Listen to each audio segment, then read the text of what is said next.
acquisitions of PPE. This time, pag-uusapan natin ang exchange. So, dito sa exchange, may dalawang companies na involved. Let's say, for example, we have Company A and Company B. Alright, so we have our Company A and a Company B. Si Company A ang magbibigay ng PPE as well as si Company B magbibigay din siya ng PPE or Property, Plant, and Equipment. So let's say for example, si Company A ay nagbigay siya ng machinery. Si Company B naman ay nagbigay siya ng equipment.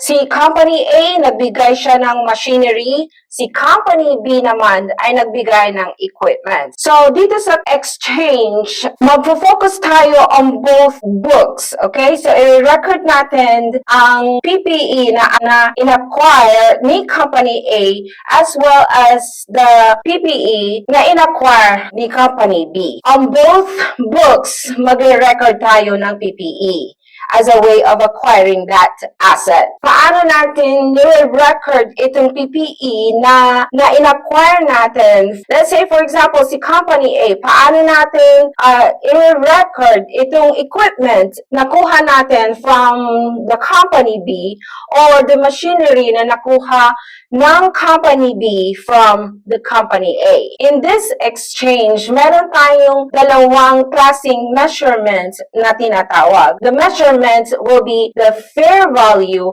or the carrying value.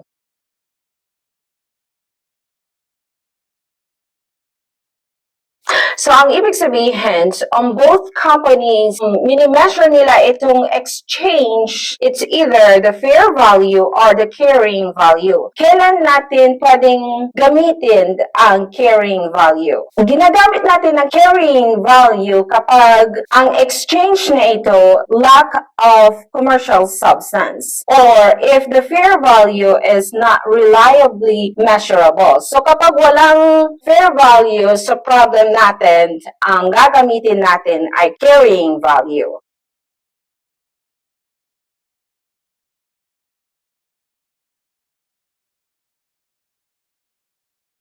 So, dalawang situations kung saan gagamit tayo ng carrying value kapag lack of commercial substance or if the fair value is not reliably measurable. Most of the time, ang gagamitin natin is the fair value. So, ano ba itong commercial substance? Commercial substance is when the cash flow of the asset received differs significantly by reason of exchange from the cash flow of the asset transferred. Merong involved the cash and the cash na involved sa exchange na ito is significant. Malaki yung cash na na-involve dito sa exchange. Pag-uusapan natin ang commercial substance at without commercial substance. Okay?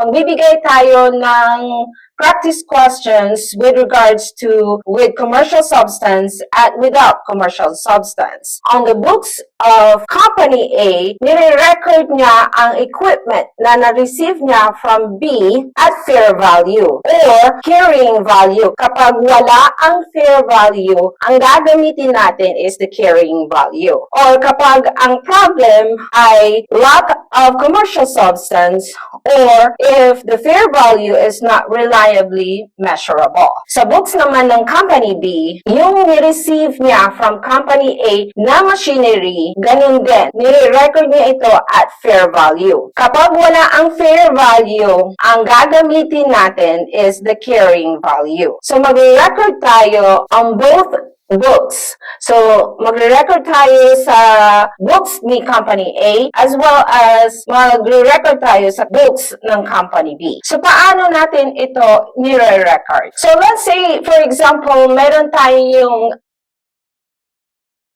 okay, for example, on the Company A, yung machinery na in exchange niya to Company B, meron siyang historical cost na 2 million. And on this machinery, meron na siyang accumulated depreciations of 1,200,000.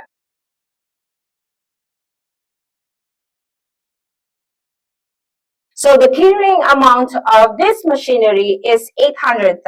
Yan ang carrying amount or the carrying value of the machinery na in-exchange niya kay Company B. On the Company B naman, yung equipment na in-exchange niya to Company A,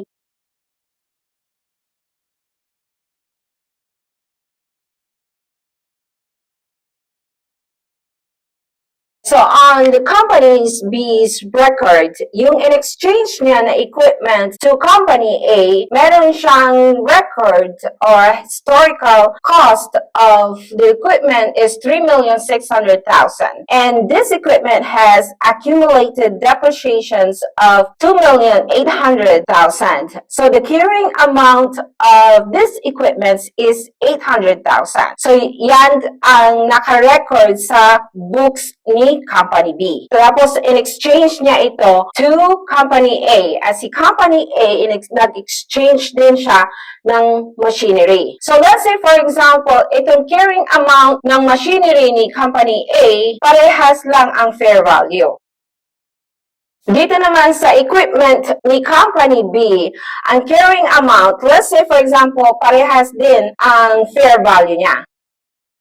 Dito sa scenario na ito, yung machinery na in-exchange ni Company A to Company B, meron siyang fair value na 800,000, which is the same as the carrying amount. Ganon din yung equipment na in-exchange ni Company B to Company A, meron siyang 800,000 na carrying amount or carrying value, tapos parehas din ang kanilang fair value. So, paano natin i-record itong exchange na ito? So, unahin muna natin si Company A. Paano niya i-record itong equipment na nakuha niya from Company B?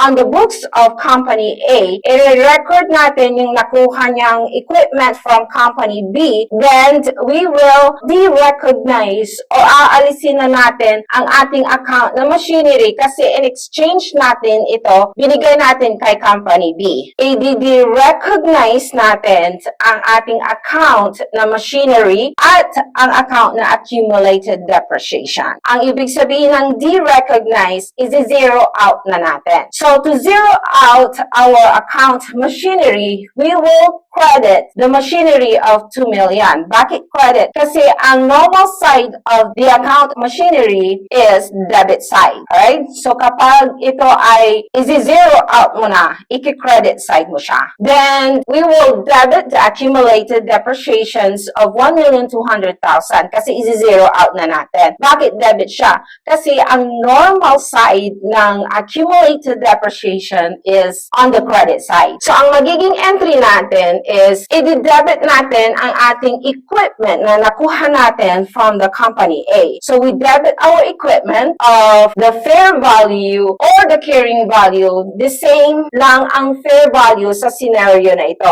or sa practice questions na ito. The carrying value of the equipment na nakuha niya from Company B is 800,000. So, we debit our equipment of 800,000.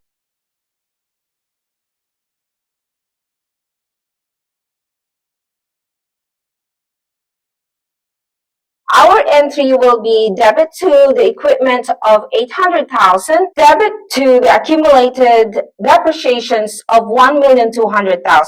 So, ang zero out natin is yung accumulated depreciations sa books ni Company A na kasama yan sa machinery. Yung asset na ibinigay niya kay Company B. Hindi yung accumulated depreciation ni Company B. Then, we credit the machinery of 2 million. On our books on the Company A, meron tayong cost ng machinery na 2 million. I-zero out na po natin yan. I-credit side natin. We credit our machinery of 2 million. So yan ang magiging entry natin sa books ni Company A. Dito naman si Company B, sa books naman ni Company B, ang magiging entry natin is we debit our machinery ng fair value. Dito sa example natin, ang carrying value is the same as the fair value. So parehas lang sila.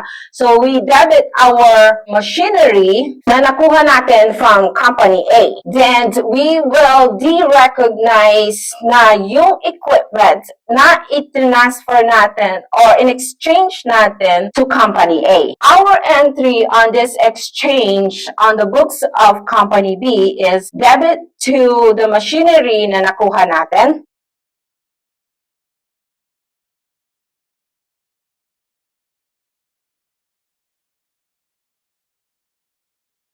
We will debit our machinery na nakuha natin from Company A na 800,000, which is the same as the fair value. Then we will debit our accumulated depreciations of 2,800,000. I-zero out na natin ang accumulated depreciations na kasama ng equipment. Ang accumulated depreciation na kasama ng equipment na yan is 2,800,000. I-debit side natin. So we debit our accumulated depreciations of 2,800,000. Is-zero out na rin natin itong equipment na ito. So we credit our equipment of 3,600,000. So kung titingnan mo on this entry, ang matitira lang na mayroong value is the machinery of 800,000 na nakuha natin from Company A. Yung accumulated depreciations na zero out na natin, yung equipment na 3,600,000 ay na-zero out na natin kasi in-exchange na natin kay Company A. So sa Company A, ang natitirang na may value is the equipment. So ang equipment na may value na 800,000, ang accumulated depreciation ng machinery niya ay na-zero out na natin, as well as the account machinery of 2 million na-zero out na po natin dahil in-exchange na natin kay Company B, nandoon na sa record ni Company B. So, ganito po ang very simple exchange. So, itong practice questions na ito, wala tayong cash na involved dito sa exchange na ito. Ang ibig sabihin, pwedeng magkaroon tayo ng exchange na mayroong cash na involved. Kapag mayroong cash na involved sa mga companies na ito, let's say for example, si Company A, aside from the machinery na binigay niya, nagbigay din siya ng cash. So, merong involved na cash. Paano natin i-record sa ating books kapag isa sa mga companies na ito ay nagbigay ng cash? At itong practice questions na ito, ang carrying amount na example natin on both companies ay parehas ang kanilang fair market value. Ano ba itong fair market value or fair value? Ang fair value is the estimated price at which an asset could be sold in a transaction between willing parties in the market. Another definition is the fair market value, or the fair value is the price at which an asset is bought or sold when both the buyer and the seller freely agree on the price. Dito sa ating examples, ang ating carrying value is the same as the fair value. Ganun din sa Company B, the carrying value is the same as the fair value. Ginawa ko lang ito para makita natin kung paano natin i-record ang asset given by the companies and the asset received by the companies. Kung paano natin i-record. Sa Company A, ni-record natin ang equipment na nakuha niya from the Company B. Si Company B, ni-record niya ang machinery na na-receive niya from the Company A. So, paano naman kapag ang exchange natin ay nagkaroon ng cash involved? Isa sa mga company na ito ay nagbigay ng cash. So, paano natin ito nire-record? Pag-uusapan natin ang with commercial substance at without commercial substance. Kapag with commercial substance, bina-value natin yung asset na na-receive natin from the company at fair market value. Kapag no commercial substance na tinatawag or lack of commercial substance, bina-value natin ang asset na yon na na-receive natin at carrying value. Pag-uusapan natin una ang with commercial substance. At ganito yan. So, itong practice questions na ito, this is an exchange with commercial substance. Si Company A nag-transfer or nag-exchange siya ng kanyang PPE na machinery. Itong example na ito, halos parehas lang sa example natin nung una. So, si Company A, ang transfer niya or in-exchange niya na assets or PPE is the machinery. And this machinery costing 2 million and with accumulated depreciation of 1,200,000. So, ang carrying amount ng asset na ito is 800,000. Itong machinery na ito, meron itong fair value of 1 million. Tingnan naman natin itong equipment ni Company B na transfer niya or in exchange niya kay Company A. The historical cost of this equipment is 3,600,000 with the accumulated depreciations of 2,500,000. Therefore, the carrying amount of this equipment is 1,100,000.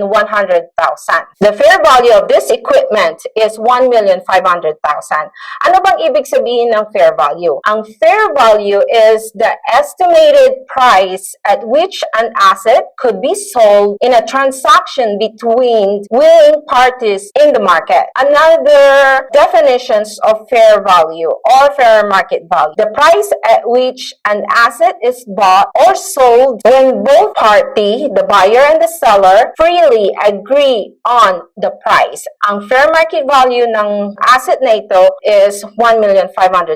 So, si Company A, nag-exchange siya ng machinery. Ang fair market value ng machinery na yon is 1 million. In exchange naman ni Company B, na ang fair market value ng equipment na yon is 1,500,000. Therefore, si Company A, magbibigay siya ng cash. So, kung titingnan mo dito sa exchange na ito, ang fair market value ng machinery ni Company A is only 1 million. Pero ang makukuha niya kay Company B, the fair market value of that equipment is 1,500,000.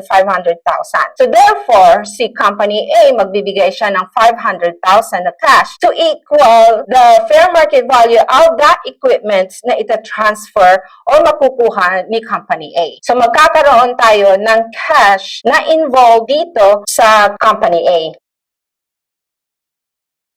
So, magkakaroon ng cash paid or cash payment si Company A, bibigay niya kay Company B to equal the fair value na ita-transfer niya or i-exchange ni Company B na equipment na nagkakahalaga ng 1,500,000. So, kung titingnan mo dito sa Company A, may fair value ang machinery na yan plus the 500,000 to equal the fair value of the equipment na ita-transfer ni Company B. So, paano ang accounting record sa books ng Company A at sa books ng Company B? Dahil nagbigay ng cash si Company A, ang tawag sa kanya ay payor.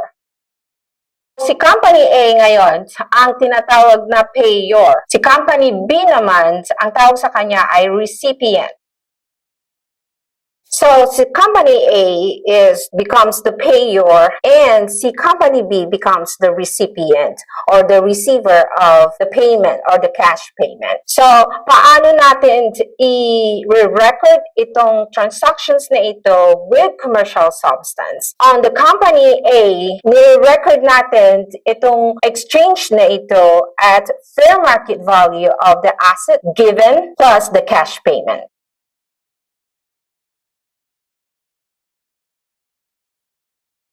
Dito naman sa Company B, ang pag-record natin ng exchange na ito is the fair market value of the asset given minus the cash received.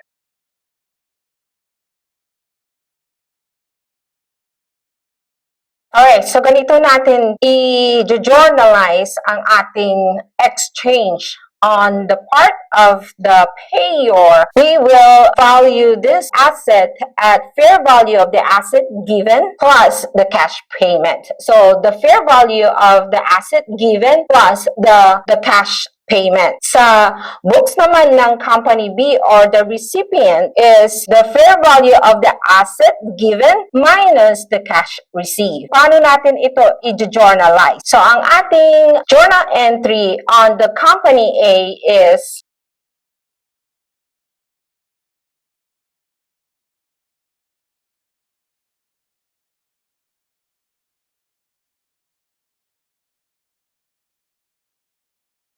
so on the Company A, the payor, we will record this as the fair value of the asset given plus the cash payment. So ang ating magiging entry is debit to the equipment of 1,500,000. Yan ang magiging value ng ating equipment, which is the fair market value of the asset given, 1 million, plus the cash payment of 500,000. Yan ang magiging value ng ating equipment na na-receive natin from Company B, which is equal to the fair value of 1,500,000. Then, is-zero out na po natin ang account na accumulated depreciation na 1,200,000. And, is-zero out din natin ang ating machinery kasi binigyan na po natin kay Company B. Alright, so we credit our machinery of 2 million, then credit our cash na 500,000 na binigay natin as a payment. Then, we will recognize a gain on exchange of 200,000. So, kung titingnan natin dito, nagkaroon tayo ng gain on exchange of 200,000. At ang gain na yan, makakalculate natin from the fair value of your asset of 1 million minus the carrying amount of 800,000. So, nagkaroon tayo ng gain on exchange of 200,000. So, yan po ang computations ng ating gain on exchange of 200,000. Yung fair value of 1 million minus the carrying amount or the carrying value of 800,000. Nagkaroon po tayo ng 200,000. Mas mataas po ang fair value kesa sa ating carrying amount or the carrying value. On the books of Company B naman, who is the recipient, i-record po natin ito as fair market value of the asset given minus the cash received. So, paano natin i-record ito?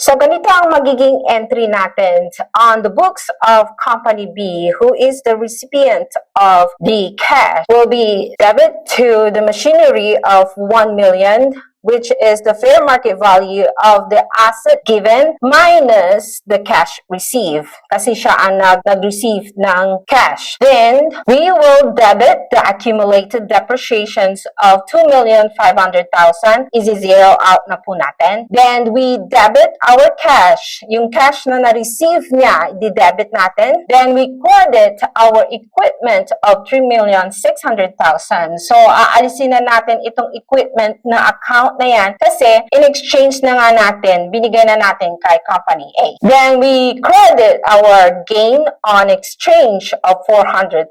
Paano natin na-calculate ang 400,000? Ang fair market value of 1,500,000 minus the carrying amount of your equipment of 1,100,000. Nagkaroon tayo ng gain on exchange of 400,000 on the books of Company B.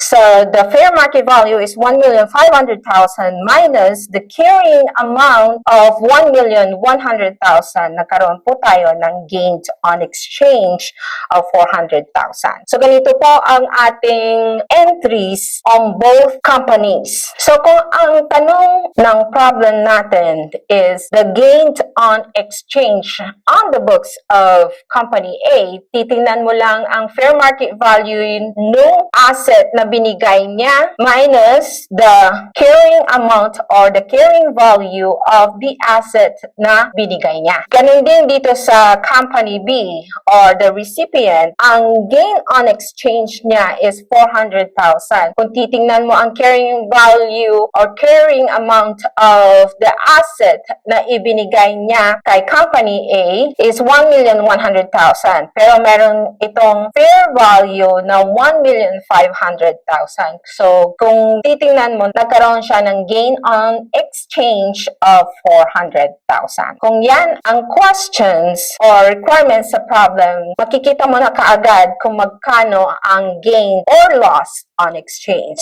So, magkakaroon ng loss kapag ang fair market value is mas mababa kesa sa carrying amount. So, kung titignan natin, the fair value, let's say for example, ang fair market value niya is 700,000 at ang carrying amount nito is 800,000. So, nagkaroon siya ng loss on exchange kung ganun ang magiging situations or scenario. Therefore, ang loss or gain, ikukumpara natin sa ang fair market value minus the carrying amount or the carrying value of the asset na ibinigay natin. So, ganito po ang with commercial substance. So, paano naman kapag ito ay no commercial substance or without commercial substance? At ganito yan. Okay, so ito naman ang ating exchange with no commercial substance or without commercial substance. So, on no commercial substance, we will measure our asset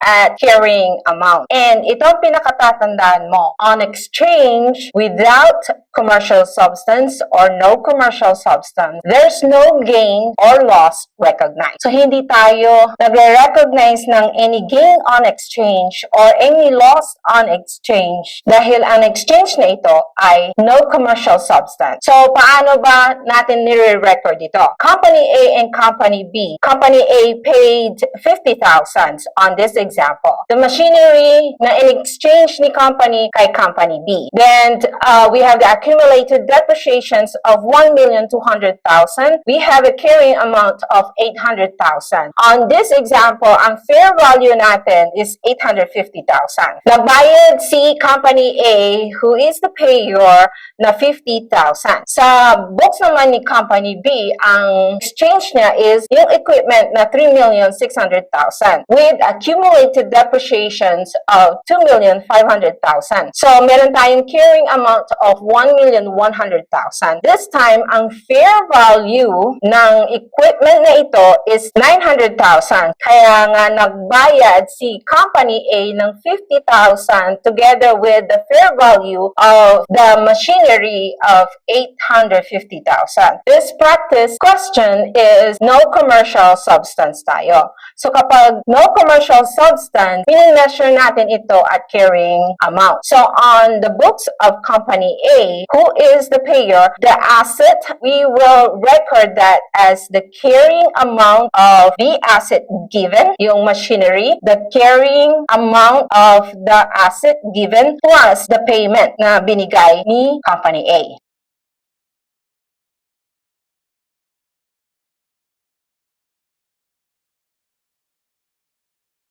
So yan, on the company's A, who is the payer, we will value the asset as the carrying amount of the asset given. Tandaan mo, the carrying amount of the asset given plus the cash payment. The books of the company B, who is the recipient, ang magiging value natin is the carrying amount of the asset given minus the cash received.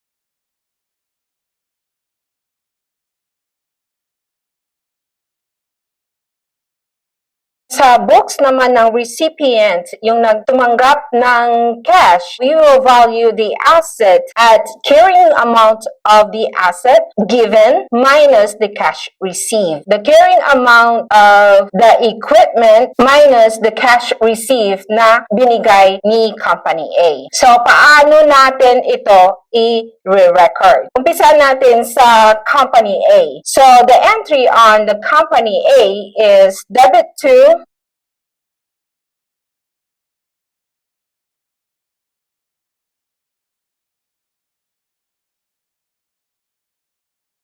Alright, so ganito ang magiging entry natin on the books of the Company A or the payor. We debit the equipment na na-receive natin from Company B at the carrying amount of the asset given plus the cash payment. The carrying amount of the asset given, which is the machinery na binigay niya, is 800,000 plus the cash payments na binigay din ni Company A, who is the payor, na 50,000. So, the equipment is now valued at 850,000. Then, isi-zero out na natin ang accumulated depreciations of 1,200,000. Isi-zero out na rin natin ang ating machinery dahil binigay na natin kay Company B, which is credit to machinery of 2 million. Then, we will credit our cash na ibinigay natin kay Company B, which is 50,000. So, our entry is debit to equipment of 850,000, debit to accumulated depreciations of 1,200,000, credit to machinery of 2 million, and credit to cash of 50,000. So on the books of the Company B, who is the recipient of the cash, we will value the PPE at carrying amount of the asset given minus the cash received. So our entry will be debit to